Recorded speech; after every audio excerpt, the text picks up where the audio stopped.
Vijayanagara channel ವೀಕ್ಷಕರಿಗೆ ನಮಸ್ಕಾರ. ವಿಜಯನಗರ ವಾರ್ತೆಗಳಿಗೆ ಸ್ವಾಗತ. ಮುಖ್ಯಾಂಶಗಳು.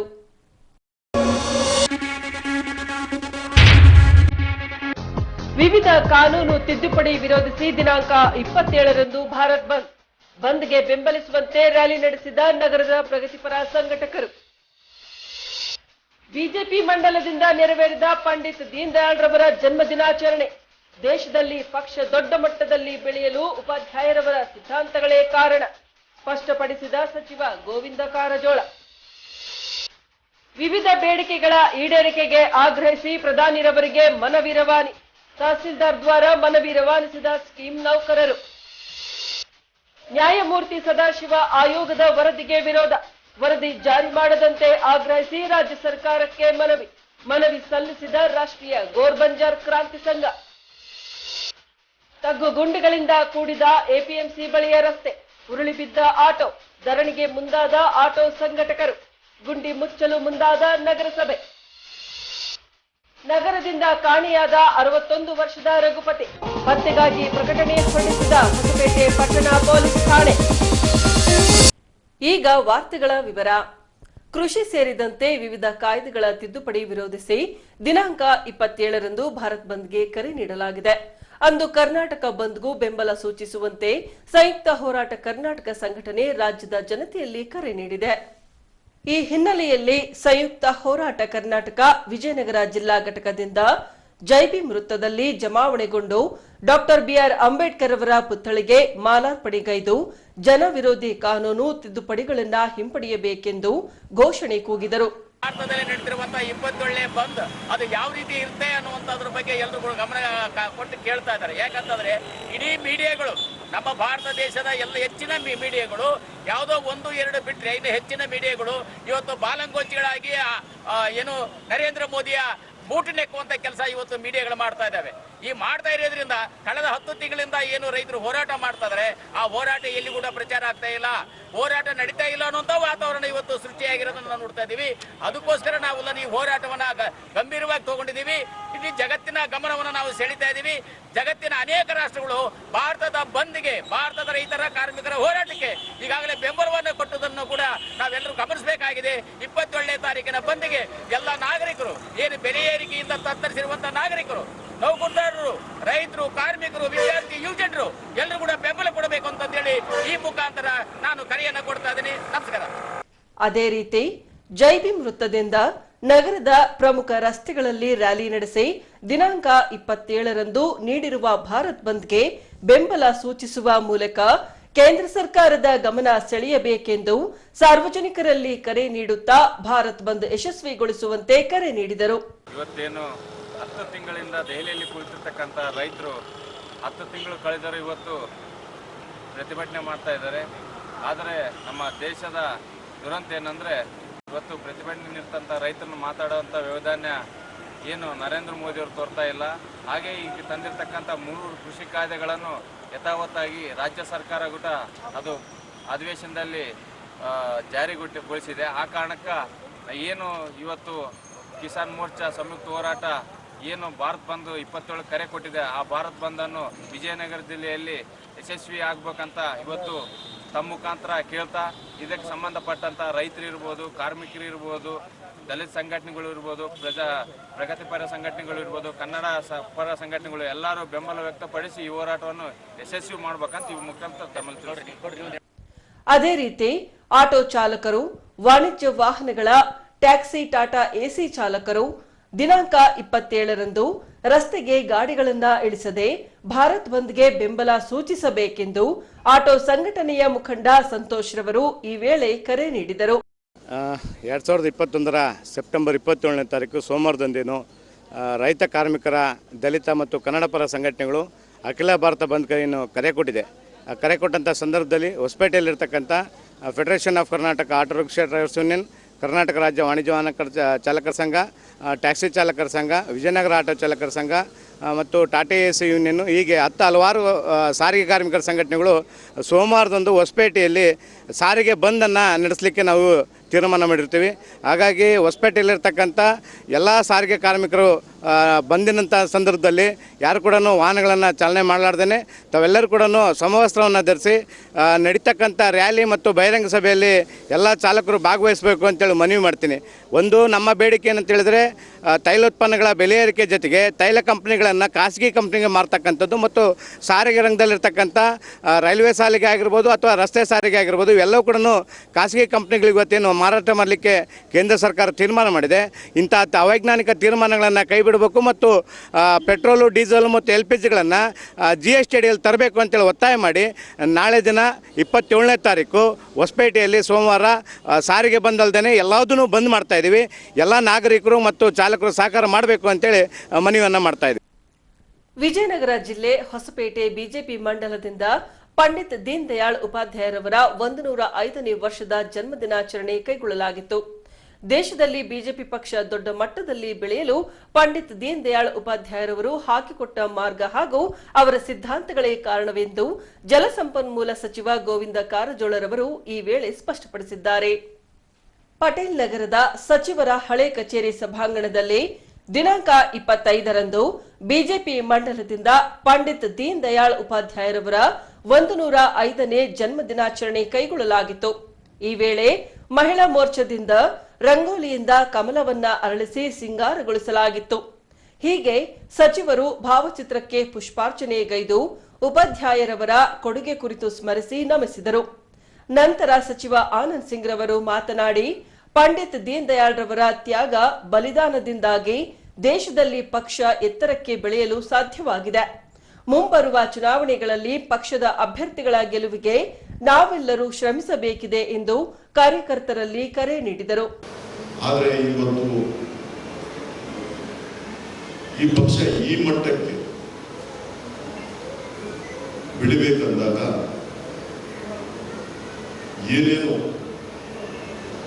ತ್ಯಾಗಗಳನ್ನು ಮಾಡಿ ಇಡೀ ಜೀವನ ಮುಡುಪಿಟ್ಟು ಒಂದು ಧರ್ಮಕ್ಕಾಗಿ, ಒಂದು ದೇಶಕ್ಕಾಗಿ, ಒಂದು ಪಕ್ಷ ದೇಶದ ಬಗ್ಗೆ ಚಿಂತನೆ ಮಾಡುವಂಥ ಒಂದು ಸಂಘಟನೆಯನ್ನು ಕಟ್ಟುವ ಒಂದು ಹಾದಿ ಹಾಕಿಕೊಟ್ಟಿರ್ತಕ್ಕಂಥ ಹಾದಿನಲ್ಲಿ ಅವರು ಪ್ರಾರಂಭ ಮಾಡಿರ್ತಕ್ಕಂಥದ್ದು ಇವತ್ತು ನಡೀತಾ ಬರ್ತಾ ಇದೆ. ಇವತ್ತು ಅನೇಕ ನಮ್ಮ ಪಕ್ಷದ ನಾಯಕರು ಇವತ್ತು ರಾಜ್ಯ ಮಟ್ಟದಲ್ಲಿ, ಜಿಲ್ಲಾ ಮಟ್ಟದಲ್ಲಿ, ರಾಷ್ಟ್ರ ಮಟ್ಟದಲ್ಲಿ ದೀನ್ ದಯಾಳ್ ಉಪಾಧ್ಯಾಯರ ಅವರು ಹಾಕಿಕೊಟ್ಟಿರ್ತಕ್ಕಂಥ ವಿಚಾರಗಳನ್ನು ಇವತ್ತು ಪಾಲನೆ ಮಾಡ್ತಾ ಇವತ್ತು ದೇಶದ ಅತಿ ದೊಡ್ಡ ಪಕ್ಷವಾಗಿ ಬೆಳೆದು ನಿಂತಿದೆ. ಆದರೆ ಇದು ಒಂದು ಪಕ್ಷ ಬರೀ ರಾಜಕೀಯ ಅಧಿಕಾರಕ್ಕಾಗಿ ಮಾಡ್ತಾ ಇರತಕ್ಕಂಥ ಪಕ್ಷ ನಮ್ಮಲ್ಲ. ಮುಂದೆ ಬರುವಂಥ ದಿನಗಳಲ್ಲಿ ರಾಜ್ಯದಲ್ಲಿ ಮತ್ತೆ ಚುನಾವಣೆಗಳು ಬರುತ್ತೆ. ಆ ಚುನಾವಣೆಗಳಲ್ಲಿ ತಮ್ಮ ಶ್ರಮದಿಂದ ಆ ಕ್ಷೇತ್ರದ ವಿಧಾನಸಭೆ ಅಭ್ಯರ್ಥಿಗಳು ಸ್ಪರ್ಧೆ ಮಾಡಿ ಅಲ್ಲಿನ ಶಾಸಕರಾಗಿ ಕೆಲಸ ಮಾಡುವಂಥ ನಿಟ್ಟಿನಲ್ಲಿ ಇದು ಮುಂದೆ ನಡೀತಾ ಇದೆ. ನಂತರ ಬಾಗಲಕೋಟೆಯ ಶಾಸಕ ಚರಂತಿ ಮಠ್ರವರು ಉಪಾಧ್ಯಾಯರವರ ಕುರಿತು ಪರಿಚಯಿಸುತ್ತಾ ಪಶ್ಚಿಮ ಬಂಗಾಳದಲ್ಲಿ ಸಾಗುತ್ತಿದ್ದ ರೈಲಿನಲ್ಲೇ ಇವರ ಕೊಲೆ ಮಾಡಲಾಯಿತೆಂದು ವಿಷಾದ ವ್ಯಕ್ತಪಡಿಸಿದರು. ಡಾಕ್ಟರ್ ಶ್ಯಾಮಪ್ರಸಾದ್ ಮುಖರ್ಜಿ ಅವರು ಮೊದಲನೇ ಜನಸಂಘದ ಅಧ್ಯಕ್ಷರಾದಾಗ ಇವರು ಪ್ರಧಾನ ಕಾರ್ಯದರ್ಶಿಗಳಾಗ್ತಾರೆ. ಡಾಕ್ಟರ್ RSSನ ಎರಡನೇ ಸರಸಂಘ ಚಾಲಕರಾಗಿದ್ದಂಥ ಗುರೂಜಿ ಗೊಡವಲ್ಕರ್ ಅವರು ದೀನ್ ದಯಾಳ್ಜಿ ಅವರನ್ನ ಸಂಘದಿಂದ ರಾಜಕೀಯ ಕ್ಷೇತ್ರಕ್ಕೆ ಕೊಡ್ತಾರೆ. ಕೊಟ್ಟ ಮೇಲೆ ಜನಸಂಘದ ಅತ್ಯಂತ ಪ್ರಭಾವಿ ನಾಯಕರಾಗಿ ಅವರು ಬೆಳೀತಾರೆ. ಮತ್ತು ಬಹಳ ಸಾದಾ ಜೀವನ ಅವರು. ಒಂದು ಅಂಗಿ ಹರಿದ್ರೆ ಅದನ್ನು 10 ಸಾರಿ ಹೊಲದು ಹಾಕಿಕೊಳ್ಳುವಂಥ ಒಂದು ವ್ಯವಸ್ಥೆ ಸಂಘಟನೆಯಲ್ಲಿ ಇವತ್ತು ಅವರನ್ನು ಯಾರೂ ಮೀರಿಸುವಂಥ ಇರಲಿಲ್ಲ. ಯಾರೂ ಮೀರಿಸುವಂಥವ್ರು ಅವ್ರನ್ನ ಯಾರೂ ಇರಲಿಲ್ಲ. ಅಷ್ಟು ಆಗಿನ ಕಾಲದಲ್ಲಿ ಹೆಚ್ಚು ಪ್ರವಾಸ ಮಾಡೋದಕ್ಕೆ ಅನುಕೂಲ ಇರಲಿಲ್ಲ. ಆದರೂ ಕೂಡ ಬಸ್ನಲ್ಲಿ ಮತ್ತೊಂದರಲ್ಲಿ ಪ್ರವಾಸ ಮಾಡ್ತಾ ಜನಸಂಘವನ್ನು ಕಟ್ಟಿ ಬೆಳೆಸುವುದರಲ್ಲಿ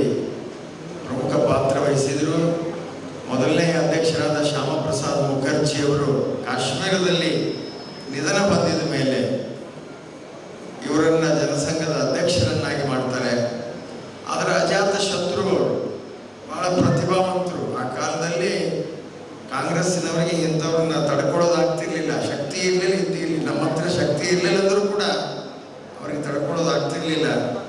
ಹೋಗುವಂಥ ಟ್ರೈನ್ನಲ್ಲಿ ಅವರನ್ನು ಗುಂಡಕ್ಕಿ ಸಾಯಿಸುವಂಥ ಕೆಲಸ ಮೊಘಲ್ ಸರಾಯ್ ಸ್ಟೇಷನ್ನಲ್ಲಿ ನಡೀತದೆ. ಹೋಗುವಂಥ ಟ್ರೈನಲ್ಲಿ ಅವರಿಗೆ ಗುಂಡಾಕ್ತಾರೆ.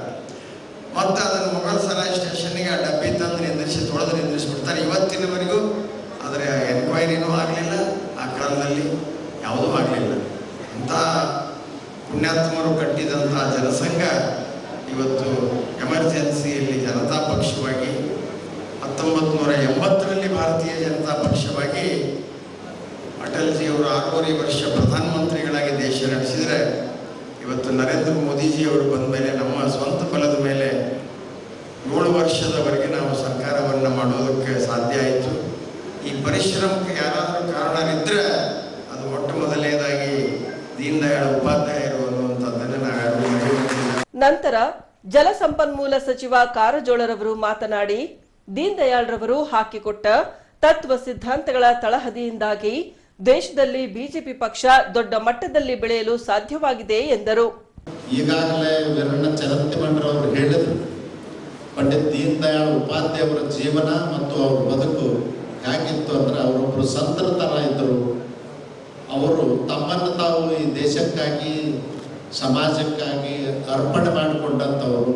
ಅವರ ಮಾರ್ಗದರ್ಶನದಲ್ಲಿ ಇವತ್ತು ಭಾರತೀಯ ಜನಸಂಘ ಹೋಗಿ ಭಾರತೀಯ ಜನತಾ ಪಕ್ಷ ಆಗಿ ದೇಶದಲ್ಲಿ ಕಾಶ್ಮೀರದಿಂದ ಕನ್ಯಾಕುಮಾರಿವರೆಗೂ ಅನೇಕ ರಾಜ್ಯಗಳಲ್ಲಿ ಇವತ್ತು ಭಾರತೀಯ ಜನತಾ ಪಕ್ಷ ಆಡಳಿತಕ್ಕೆ ಬಂದಿದೆ. ಆಡಳಿತಕ್ಕೆ ಬರಬೇಕಾದ್ರೆ ಪಂಡಿತ್ ದೀನ್ ದಯಾಳ್ ಉಪಾಧ್ಯಾಯವರೇ ಕಾರಣ ಅಂತಕ್ಕಂಥದ್ದನ್ನು ಇವತ್ತು ನಾವು ಸ್ಮರಣೆ ಮಾಡ್ತಾ ಇದ್ದೀವಿ. ಬಂಧುಗಳೇ, ನಿಮ್ಗೆ ಗೊತ್ತಿರಲಿ, ನಮ್ಮ ಪಕ್ಷ ಶಿಸ್ತಿನ ಪಕ್ಷ ಅನ್ನಲಿಕ್ಕೆ ಕಾರಣ ಏನಂದರೆ, ಪಂಡಿತ್ ದೀನ್ ದಯಾಳ್ ಉಪಾಧ್ಯಾಯವರು, ಶ್ಯಾಮ ಪ್ರಕಾಶ್ ಮುಖರ್ಜಿಯವರು, ಅವರ ನಂತರ ಅಟಲ್ ಬಿಹಾರಿ ವಾಜಪೇಯಿ ಅವರು, ಇಂದಿನ ಪ್ರಧಾನಮಂತ್ರಿಗಳಾಗಿರ್ತಕ್ಕಂಥ ನರೇಂದ್ರ ಮೋದಿಜಿಯವರು ಅವರ ತತ್ವ ಸಿದ್ಧಾಂತಗಳನ್ನು ಅನುಕರಿಸಿಕೊಂಡು ಬದುಕಿರ್ತಕ್ಕಂಥದ್ದು ಮತ್ತು ದೇಶದ ಉದ್ದಗಲಕ್ಕೂ ಸುತ್ತಿ ಪಕ್ಷವನ್ನು ಕಟ್ಟಿರ್ತಕ್ಕಂಥದ್ದು ಇವತ್ತು ಭಾರತೀಯ ಜನತಾ ಪಕ್ಷ ಹೆಮ್ಮರವಾಗಿ ಬರಲಿಕ್ಕೆ ಕಾರಣವಾಯಿತು. ನಾವೆಲ್ಲ ಇವತ್ತು ಸೇರಿದ್ದೀವಿ. ಅವರು ಹಾಕಿಕೊಂಡಂಥ ಕಾರ್ಯಕ್ರಮಗಳನ್ನ ಮುಂದುವರಿಸ್ಕೊಂಡು ಹೋಗ್ತಕ್ಕಂಥದ್ದೇ ನಿಮ್ಮೆಲ್ಲರ ಆದ್ಯ ಕರ್ತವ್ಯ ಆಗ್ತದೆ. ಯಾಕಂದರೆ ಬರೀ ಭಾರತೀಯ ಜನತಾ ಪಕ್ಷ ಅಧಿಕಾರಕ್ಕೆ ಬಂತು, ಸಂಘದ ಆಸೆ ತೀರ್ತು ಅಂತಲ್ಲ, ಸುಂದರ ಸಮಾಜ ನಿರ್ಮಾಣ ಮಾಡಲಿಕ್ಕೆ ನಾವೆಲ್ಲರೂ ಕೂಡ ಕೈ ಜೋಡಿಸ್ಬೇಕಾಗ್ತದೆ. ಈ ದೇಶದಲ್ಲಿ ಎಲ್ಲರನ್ನೂ ಪ್ರೀತಿ ಗೌರವದಿಂದ ನಾವು ಕರ್ಕೊಂಡು ಹೋಗ್ಬೇಕಾಗ್ಯದ. ನಮ್ಮ ತತ್ವ ಸಿದ್ಧಾಂತದಲ್ಲಿ ನಾವು ಬದುಕಬೇಕಾಗ್ಯದ. ಆ ನಿಟ್ಟಿನಲ್ಲಿ ನಾವೆಲ್ಲರೂ ಇವತ್ತು ಪ್ರತಿಜ್ಞೆ ಮಾಡೋಣ ಅಂತಕ್ಕಂಥ ಮಾತನ್ನು ಹೇಳಿ, ಸ್ಕೀಮ್ ನೌಕರರ ವಿವಿಧ ಬೇಡಿಕೆಗಳ ಈಡೇರಿಕೆಗೆ ಆಗ್ರಹಿಸಿ ದಿನಾಂಕ 24ರಂದು ಅಖಿಲ ಭಾರತ ಮುಷ್ಕರ ಕೈಗೊಳ್ಳಲಾಗಿತ್ತು. ಈ ಭಾಗವಾಗಿ ಸಹಿ ಸಂಗ್ರಹ ನಡೆಸಿ ವಿವಿಧ ಬೇಡಿಕೆಗಳ ಈಡೇರಿಕೆಗೆ ಒತ್ತಾಯಿಸಿ ಪ್ರಧಾನಮಂತ್ರಿಗಳಿಗೆ ಮನವಿ ಸಲ್ಲಿಸಲಾಗಿದೆ. ಈ ಅಂಶಕ್ಕೆ ಸಂಬಂಧಿಸಿದಂತೆ ಕರ್ನಾಟಕ ರಾಜ್ಯ ಅಂಗನವಾಡಿ ನೌಕರರ ಸಂಘ, ಅಕ್ಷರ ದಾಸೋಹ ಸಂಘ ಸೇರಿದಂತೆ ಆಶಾ ಕಾರ್ಯಕರ್ತೆಯರ ಸಂಘ ವಿಜಯನಗರ ಜಿಲ್ಲಾ ಘಟಕದಿಂದ ಸಭೆ ನಡೆಸಿ ವಿವಿಧ ಏರಿಯಾಗಳಲ್ಲಿ ಬೇಡಿಕೆಗಳ ಈಡೇರಿಕೆಗೆ ಆಗ್ರಹಿಸಿ ಸಹಿ ಸಂಗ್ರಹ ಚಳುವಳಿ ನಡೆಸಿದರು. ಈ ಸ್ಕೀಮ್ ನೌಕರರು ಹೋರಾಟ ಅಂತಂದರೆ ಏನು ಅಂದರೆ, ಈ ನಾವು ಏನು ಕೊರೋನಾ ವಾರಿಯರ್ಸ್ ಆಗಿ ನಾವು ಕೆಲಸ ಮಾಡ್ತಾ ಇದ್ದೀವಿ. ನಾವು ಸತ್ರ ಮಾತ್ರ ನಮಗೆ ದುಡ್ಡಂತೆ ಕೊರೋನಾ ವಾರಿಯರ್ಸಿಗೆ. ಬಟ್ ನಾವು ಏನೇ ಆಗಲಿ ಆರಾಮಿಲ್ಲದೆ ಮಲಗಿದ್ರೂ ನಮಗೆ ದುಡ್ಡಿಲ್ಲ. ಕೊರೋನಾ ವಾರಿಯರ್ಸ್ ಅಂತಂದರೆ ಈಗ ನಾವು ಲೋಕಲ್ ಆಗಿ ಎಷ್ಟು ಡ್ಯೂಟಿ ಮಾಡ್ತಾ ಇದ್ದೀವಿ ಅದು ನಿಮಗೂ ಗೊತ್ತೈತೆ, ಆಶಾ ವರ್ಕರ್ಸ್ಗೂ ಗೊತ್ತೈತೆ, ಆಮೇಲೆ ಹೆಲ್ಪರ್ಸೂ ಡ್ಯೂಟಿ ಮಾಡ್ತಾ ಇದ್ದಾರೆ. ಹಾಗಾಗಿ ನೀವೆಲ್ಲರೂ ಕೊರೋನಾ ವಾರಿಯರ್ಸ್ ಆಗಿ ಡ್ಯೂಟಿ ಮಾಡ್ತಾ ಇದ್ರೂ ನಮಗೆ ಪರಿಹಾರ ಸಿಕ್ಕಿಲ್ಲ, ಮರಣ ಪರಿಹಾರದ್ದು ಏನೂ ಸಿಕ್ಕಿಲ್ಲ. ಈ ಹೊಸಪೇಟೆ ಒಳಗೆ ನಮ್ಮ ಬಳ್ಳಾರಿ ಜಿಲ್ಲೆ ಒಳಗೆ ಒಬ್ಬರು ತೀರ್ಕೊಂಡಿದ್ರು, ಅವ್ರಿಗೆ ಮರಣ ಪರಿಹಾರ ಕೊಟ್ಟಿದ್ದಾರೆ. ಬಟ್ ತೀರ್ಕೊಂಡ್ರೆ ದುಡ್ಡು ಅಂದರೆ ಹಿಂದೆ ನಮ್ಮ ಕುಟುಂಬಕ್ಕೆ ಏನು ವ್ಯವಸ್ಥೆ ಇಲ್ಲ. ಹಾಗಾಗಿ ನೀವೆಲ್ಲರೂ ಈ ಹೋರಾಟಕ್ಕೆ, ಸ್ಕೀಮ್ ನೌಕರರ ಹೋರಾಟಕ್ಕೆ ಬಂದಿರೋದಕ್ಕೆ ಸ್ವಾಗತ ಮಾಡ್ತಾ, ಈ ಏನು ನಾವು ಸಹಿ ಸಂಗ್ರಹ ಮಾಡ್ತಾ ಇದ್ದೀವಲ್ಲ, ಆ ಸಹಿ ಸಂಗ್ರಹ ಮಾಡಿ ನಾವು ಮೋದಿ ಅವರಿಗೆ ಇಂಗ್ಲಿಷ್ ಫಾರ್ಮೆಟನ್ನು, ಆಮೇಲೆ ಕನ್ನಡ ಫಾರ್ಮೆಟನ್ನು ಬಸವರಾಜ ಬೊಮ್ಮಾಯಿ ಅವರಿಗೆ ನಾವು ಕಳಿಸ್ತಾ ಇದ್ದೀವಿ.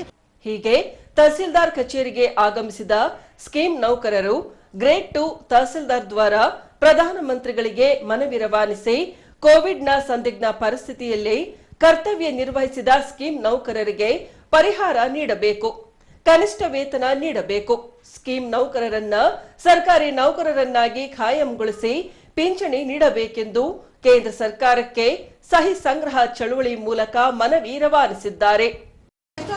ಕರ್ನಾಟಕ ರಾಜ್ಯ ಅಂಗನವಾಡಿ ನೌಕರ ಸಂಘದ ಹೊಸಪೇಟೆ ತಾಲೂಕು ವತಿಯಿಂದ ಇವತ್ತು ನಾವು ಸಹಿ ಸಂಗ್ರಹ ಮಾಡಿಸುವ ಮೂಲಕ ಅಂಗನವಾಡಿ ನೌಕರರ ಬೇಡಿಕೆಗಳು, ಬಿಸಿ ಊಟ ಹಾಗೆ ಆಶಾ ಕಾರ್ಮಿಕರ ಬೇಡಿಕೆಗಳು ಇಟ್ಟುಕೊಂಡು ಇವತ್ತು ನಮ್ಮ ಸಂಘಟನೆ ವತಿಯಿಂದ ಪ್ರಧಾನಮಂತ್ರಿಗಳಿಗೆ ಮತ್ತು ರಾಜ್ಯದ ಮುಖ್ಯಮಂತ್ರಿಗಳಿಗೆ ನಮ್ಮ ತಾಲೂಕು ತಹಸೀಲ್ದಾರ್ ಮುಖಾಂತರ ಇವತ್ತು ಮನವಿ ಪತ್ರವನ್ನು ಕೊಡ್ತಾ ಇದ್ದೀವಿ. ಹಾಗೆಯೇ ಪ್ರತಿ ಗ್ರಾಮ ಪಂಚಾಯಿತಿಯಲ್ಲಿಯೂ ಕೂಡ PDOರವರ ಮೂಲಕ ಇವತ್ತು ಸಹಿ ಸಂಗ್ರಹ ಮಾಡಿ ಪ್ರತಿ ಸರ್ಕಲ್ನಿಂದನೂ ಕೂಡ ಅಂಗನವಾಡಿ ಕಾರ್ಯಕರ್ತರು, ಬಿಸಿ ಊಟದವರು, ಆಶಾ ಕಾರ್ಯಕರ್ತರೆಲ್ಲ ಸೇರಿ ಇವತ್ತು ಸಹಿ ಸಂಗ್ರಹ ಮಾಡಿ ಕಳಿಸ್ಕೊಡ್ತಾ ಇದ್ದೀವಿ. ನಮ್ಮ ಬೇಡಿಕೆಗಳು ಇವತ್ತು ನೆನೆಗುದಿಗೆ ಬಿದ್ದಿದ್ದಾವೆ. ಕೋವಿಡ್-19ನಿಂದಾಗಿ ಇವತ್ತು ವಾರಿಯರ್ಸ್ ಆಗಿ ಏನು ಕೆಲಸವನ್ನು ಮಾಡ್ತಾ ಇದ್ದೀವಿ.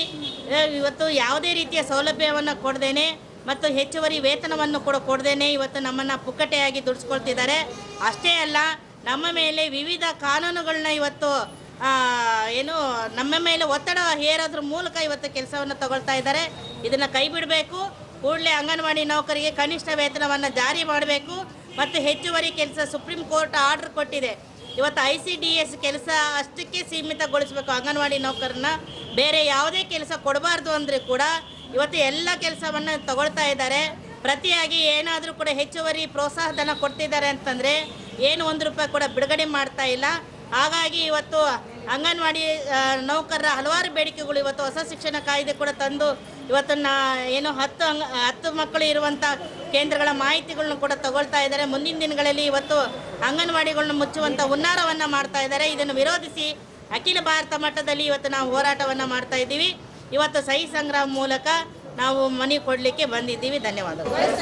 ಬಿಸಿ ಊಟ ನೌಕರರನ್ನು ಕಾಯಂಗೊಳಿಸಲೇಬೇಕು. ಜಿಂದಾಬಾದ್ ಜಿಂದಾಬಾದ್ CATU ಜಿಂದಾಬಾದ್ ಜಿಂದಾಬಾದ್ ಜಿಂದಾಬಾದ್ CATU ಜಿಂದಾಬಾದ್. ICDS ಯೋಜನೆಗೆ ಬಿಡುಗಡೆ ಮಾಡಲೇಬೇಕು. ಲಕ್ಷಾಂತರ ಹಣ ಬಾಕಿ ಇರುವ ಹಣವನ್ನು ಕೂಡಲೇ ಬಿಡುಗಡೆ ಮಾಡಲೇಬೇಕು. ಜಿಂದಾಬಾದ್ ಜಿಂದಾಬಾದ್ CATU ಜಿಂದಾಬಾದ್.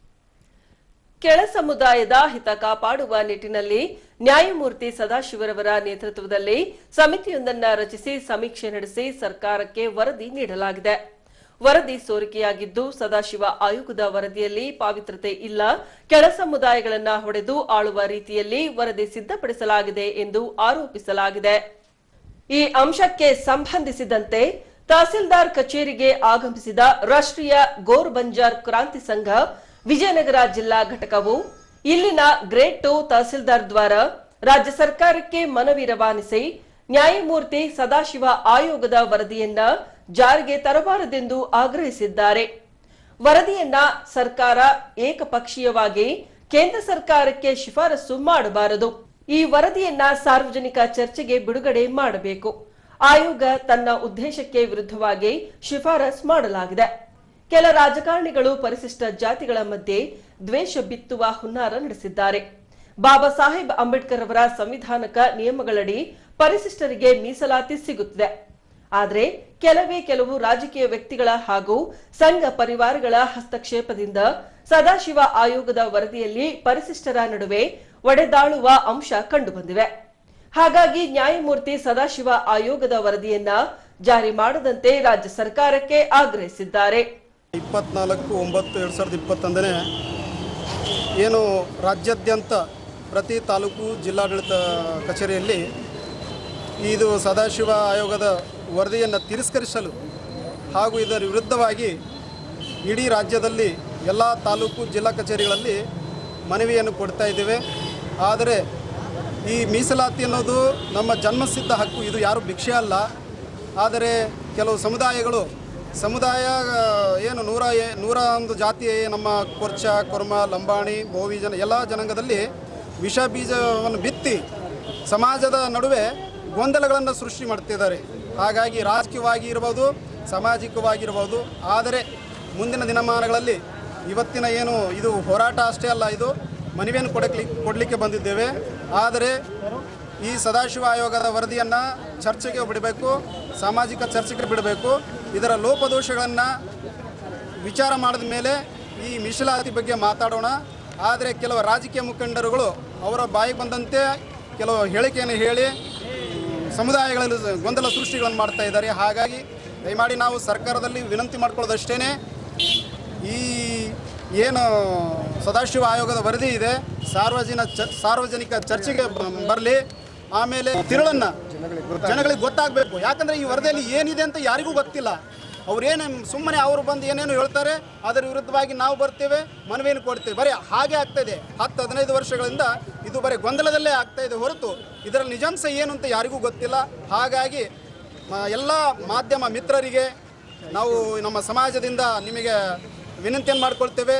ಯಾಕಂತಂದರೆ ದಯಮಾಡಿ ನಮ್ಮ ಈ ನಿಲುವನ್ನು ಏನು ನಮ್ಮ ಈ ಹೋರಾಟವನ್ನು ನೀವು ಪ್ರಚಾರ ಮಾಡಿರಿ.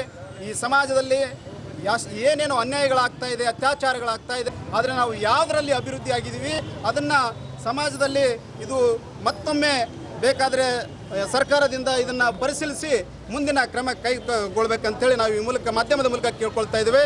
ನಮ್ಮ ಇದೇ ವಿಜಯನಗರ ಜಿಲ್ಲೆ ಕೊಟ್ಟೂರು ತಾಲೂಕಿನ ಶ್ರೀ ಶಿವಪ್ರಕಾಶ್ ಮಹಾರಾಜ್ ಬಂಜಾರ ಗುರುಪೀಠ ಅಂತೇಳಿ ನಾವು ಇಲ್ಲಿ ನಮ್ಮ ಮಾತನ್ನು ಮುಗಿಸ್ತೇವೆ. ಜೈ ಹಿಂದ್, ಜೈ ಭೀಮ್. ಇತ್ತೀಚೆಗೆ ಕೆಲ ದಿನಗಳಿಂದ ನಗರದಲ್ಲಿ ಸುರಿಯುತ್ತಿರುವ ಭಾರೀ ಮಳೆಯಿಂದಾಗಿ ರಸ್ತೆಯಲ್ಲಿ ತಗ್ಗು ಗುಂಡಿಗಳು ಕಾಣಿಸಿಕೊಂಡಿವೆ. ಇದರಿಂದ ಸಂಚಾರಕ್ಕೆ ತೊಂದರೆಯಾಗ್ತಿದೆ. ಹೀಗೆ ಎಪಿಎಂಸಿ ಬಳಿ ಬರುವ ರಸ್ತೆಯಲ್ಲಿ ಆಳವಾದ ಗುಂಡಿ ಕಾಣಿಸಿಕೊಂಡಿದೆ. ಆಟೋ ಈ ಭಾಗದಲ್ಲಿ ಚಲಿಸುವಾಗ ಗುಂಡಿಯಲ್ಲಿ ಆಟೋ ವಾಲಿಕೊಂಡು ಬಿದ್ದಿದೆ. ಈ ಅಂಶವನ್ನ ಮನಗಂಡ ಆಟೋ ಚಾಲಕರ ಸಂಘಟಕರು ಕೃಷಿ ಉತ್ಪನ್ನ ಮಾರುಕಟ್ಟೆ ರಸ್ತೆ ಬಳಿ ಮುಷ್ಕರಕ್ಕೆ ಮುಂದಾಗಿದ್ದರು. ವಿಷಯ ತಿಳಿದ ಹೊಸಪೇಟೆ ನಗರಸಭಾ ಪೌರಾಯುಕ್ತರು, ಇಂಜಿನಿಯರ್ ಹಾಗೂ ಲೋಕೋಪಯೋಗಿ ಇಲಾಖೆಯ ಅಧಿಕಾರಿಗಳು ಸ್ಥಳಕ್ಕೆ ದೌಡಾಯಿಸಿ ಗ್ರಾವೆಲ್ ಹಾಕಿಸಿ ಗುಂಡಿ ಮುಚ್ಚಿಸುವಲ್ಲಿ ಮುಂದಾದರು. ಈ ಭಾಗದ ರಸ್ತೆಯನ್ನ ಅಭಿವೃದ್ಧಿಪಡಿಸಲಾಗುತ್ತಿದೆ. ತಾತ್ಕಾಲಿಕವಾಗಿ ಗುಂಡಿಯನ್ನ ಗ್ರಾವೆಲ್ನಿಂದ ಮುಚ್ಚಿ ಸಮತಟ್ಟಾದ ರಸ್ತೆಯನ್ನ ಮಾಡಲಾಗಿದೆ.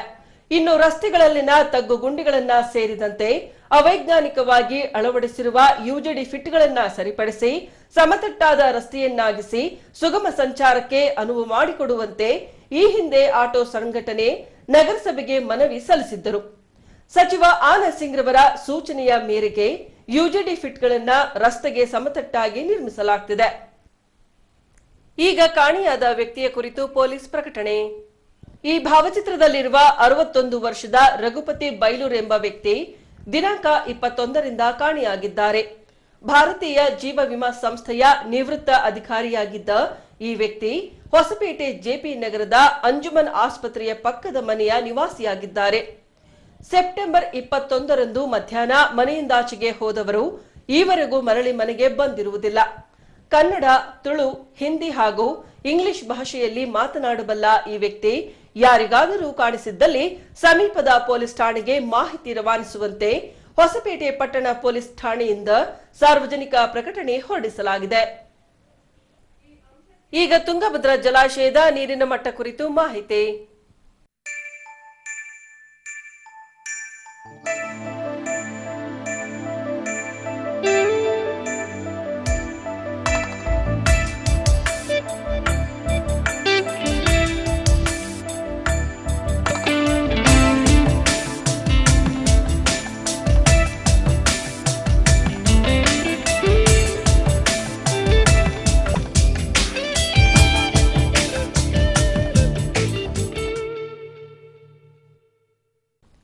ಈಗ ಪೊಲೀಸ್ ಪ್ರಕಟಣೆ. ಎಷ್ಟೇ ಹಳೆಯ ಬಂಗಾರವಿರ್ಲಿ, ಪಾಲಿಶ್ ಮಾಡಿದ ಮೇಲೆ ಹೊಸದೇ ರೀತಿಯಲ್ಲಿ ಕಾಣ್ತದೆ ತಾಯಿ, ನೋಡಿ.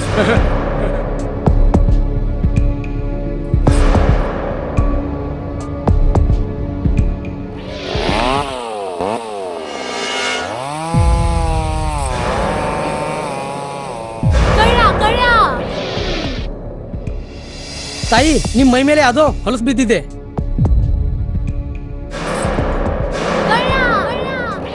ಇಲ್ಲಿ ತಾಯಿ, ನಾನು ಪೊಲೀಸ್. ಅಲ್ಲಿ ಮುಂದೆ ದಾರಿಲಿ ದೊಡ್ಡ ಗಲಾಟೆ ಆಗಿದೆ. ಮತ್ ನೀವು ಇಷ್ಟೆಲ್ಲ ಒಡವೆ ಹಾಕೊಂಡು ತಿರುಗಾಡ್ತಾ ಇದ್ದೀರಾ. ಈ ಒಡವೆಗಳನ್ನ ಈ ವಸ್ತ್ರದಲ್ಲಿ ಕಟ್ಟಿ ಪರ್ಸ್ನಲ್ಲಿ ಇಡಿ. ಹಾಕಿ ಪರ್ಸ್ನಲ್ಲಿ ಇಡೋಣ. ಅಲ್ಲೇ ಮುಂದ್ಗಡೆ ಆಗಿದೆ. ಇದು ತಗೊಳ್ಳಿ ತಾಯಿ. ನಾನು ಬರ್ತೀನಿ. ಈ ಕಡೆಯಿಂದ ಹೋಗಿ.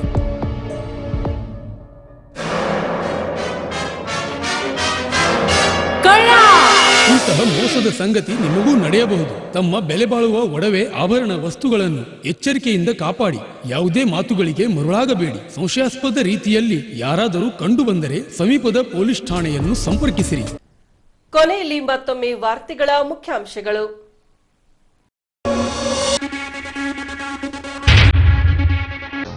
ವಿವಿಧ ಕಾನೂನು ತಿದ್ದುಪಡಿ ವಿರೋಧಿಸಿ ದಿನಾಂಕ 27ರಂದು ಭಾರತ್ ಬಂದ್ಗೆ ಬೆಂಬಲಿಸುವಂತೆ ರ್ಯಾಲಿ ನಡೆಸಿದ ನಗರದ ಪ್ರಗತಿಪರ ಸಂಘಟಕರು. ಬಿಜೆಪಿ ಮಂಡಲದಿಂದ ನೆರವೇರಿದ ಪಂಡಿತ್ ದೀನ್ ದಯಾಳ್ ರವರ ಜನ್ಮದಿನಾಚರಣೆ. ದೇಶದಲ್ಲಿ ಪಕ್ಷ ದೊಡ್ಡ ಮಟ್ಟದಲ್ಲಿ ಬೆಳೆಯಲು ಉಪಾಧ್ಯಾಯರವರ ಸಿದ್ಧಾಂತಗಳೇ ಕಾರಣ ಸ್ಪಷ್ಟಪಡಿಸಿದ ಸಚಿವ ಗೋವಿಂದ ಕಾರಜೋಳ. ವಿವಿಧ ಬೇಡಿಕೆಗಳ ಈಡೇರಿಕೆಗೆ ಆಗ್ರಹಿಸಿ ಪ್ರಧಾನಿರವರಿಗೆ ಮನವಿ ರವಾನಿ. ತಹಸೀಲ್ದಾರ್ ದ್ವಾರ ಮನವಿ ರವಾನಿಸಿದ ಸ್ಕೀಂ ನೌಕರರು. ನ್ಯಾಯಮೂರ್ತಿ ಸದಾಶಿವ ಆಯೋಗದ ವರದಿಗೆ ವಿರೋಧ. ವರದಿ ಜಾರಿ ಮಾಡದಂತೆ ಆಗ್ರಹಿಸಿ ರಾಜ್ಯ ಸರ್ಕಾರಕ್ಕೆ ಮನವಿ ಸಲ್ಲಿಸಿದ ರಾಷ್ಟ್ರೀಯ ಗೋರ್ಬಂಜಾರ್ ಕ್ರಾಂತಿ ಸಂಘ. ತಗ್ಗು ಗುಂಡಿಗಳಿಂದ ಕೂಡಿದ ಎಪಿಎಂಸಿ ಬಳಿಯ ರಸ್ತೆ. ಉರುಳಿ ಬಿದ್ದ ಆಟೋ. ಧರಣಿಗೆ ಮುಂದಾದ ಆಟೋ ಸಂಘಟಕರು. ಗುಂಡಿ ಮುಚ್ಚಲು ಮುಂದಾದ ನಗರಸಭೆ. ನಗರದಿಂದ ಕಾಣೆಯಾದ 61 ವರ್ಷದ ರಘುಪತಿ. ಪತ್ತೆಗಾಗಿ ಪ್ರಕಟಣೆ ಹೊರಡಿಸಿದ ಹೊಸಪೇಟೆ ಪಟ್ಟಣ ಪೊಲೀಸ್ ಠಾಣೆ. ಇಲ್ಲಿಗೆ ವಾರ್ತಾ ಪ್ರಸಾರ ಮುಕ್ತಾಯವಾಯಿತು. ವಂದನೆಗಳೊಂದಿಗೆ ನಯನ ಉಮೇಶ್.